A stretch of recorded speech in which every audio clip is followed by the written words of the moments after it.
Hello, Winooski, third grade. I thought we might read out on my porch on this rainy afternoon.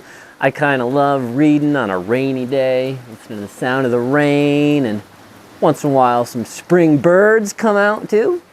So, we will continue chapter 23 of The Terrible Two. I will remind you, Myles just barely got out of trouble from Mr. Barkin for releasing 2,000 crickets into the classroom, which was a diabolical prank that Niles had played on him.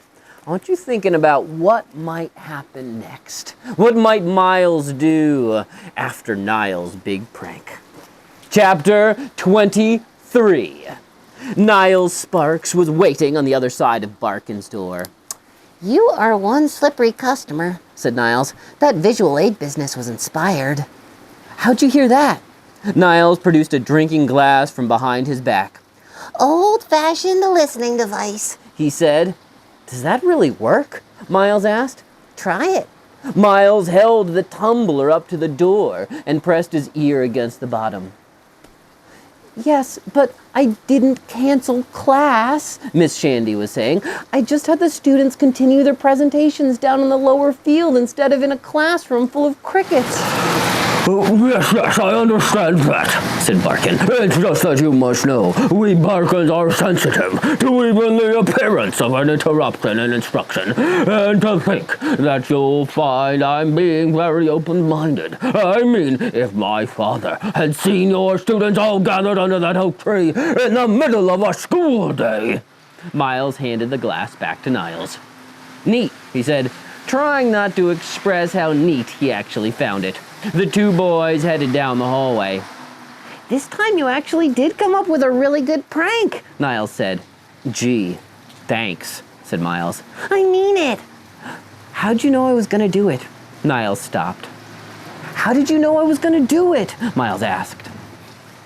"I saw you changing out of those wingtips in the parking lot before school all last week," said Niles. "It was pretty easy to figure out why you'd have a pair of shoes exactly like mine if you didn't want to wear them. Although, you should really give wingtips a chance. Once they're broken in, they're actually quite comfortable. But how? You took the crickets when you switched the shoe boxes, and then I swapped your diorama for mine while you weren't paying attention. What were you doing? Just looking down at your desk? Let me guess. Picturing me up there with that Barkin diorama?" Myles didn't say anything. "Something I've learned," said Niles, "is you can't celebrate a prank before it's over." Myles couldn't tell whether he was angrier at himself or Niles. Probably Niles. "Oh, great. Expert advice from Dr. Expert." It wasn't a great line, but Myles was very angry.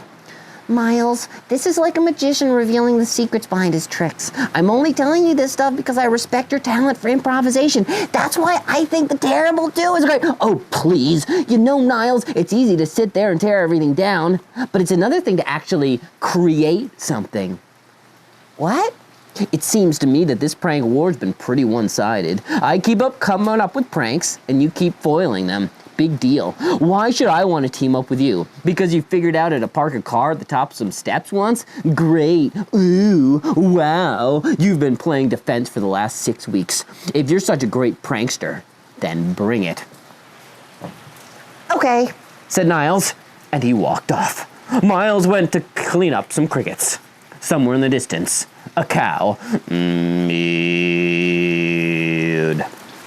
Fact 777 about cows. Average cows weigh about 1,400 pounds, and absolutely none of them feel self-conscious about it. Fact 778. Studies have shown that classical music helps cows produce more milk. So the next time you need milk from your cow fast, throw on some Tchaikovsky, Chopin, or Bach. Fact 779. Cows eat exactly 100 pounds of grass per day. Need a lawnmower? Why not? Consider a cow. Holy cow! Chapter 24. Myles Murphy was losing sleep. He was eating less. Lately, people have been saying his face looked a little gray. "Your face looks a little gray," Holly said when she saw Myles in the hall. "Are you all right?" Myles Murphy was not all right. For the past 2 months, he'd been anticipating an attack that had never come. He hadn't even been able to enjoy his winter break because he was worried Niles was going to prank him at the mall, or at his house, or when he was hiding from Josh Barkin behind a mailbox. Now that school was back in session, nowhere was safe. They'd been back for 3 weeks and Niles still hadn't pranked him, probably because Myles' tireless vigilance. It was a kind of victory, but it felt awful. Holly walked down the hallway with no hesitation. She rounded corners, waved to kids, smiled at teachers, drummed on lockers as she passed them. She had energy, charisma. Myles, meanwhile, kept a step or two behind Holly. He had to. Myles Murphy was at DEFCON 5, or DEFCON 1, whichever DEFCON was the most alert, most serious DEFCON. It was DEFCON 1, a fact Miss Shandy had mentioned in social studies last Tuesday, but lately Myles hadn't been paying much attention in class, an all-consuming, single-minded readiness being the hallmark of DEFCON 1. Holly pointed to a sign on the wall. Principal Barkin says, "Election time!" The rest of the wall was taken up by a campaign poster, a huge black and white photograph of Josh Barkin and his father. The poster was festooned with crepe paper bunting. Above Josh's head was his slogan. Josh Barkin, your current class president, your future class president, your eventual principal. Cast your vote for me, April 1st. That might be something important to note, friends. Election day is April 1st. I'll bet you stole all those streamers from the art room, Holly said. And he gets the good real estate next to the drinking fountain. I had to put mine by the teacher bathroom. She pointed to another poster down the hall. A vote for Holly Rash is a vote for Holly Rash. She shrugged. But hey, someone's gonna fight the power. They continued down the hall. Good morning, Alice, Holly said to Alice. Hey, Scotty, Holly said to a kid presumably named Scotty. They rounded a corner and there he was. Hi, Niles.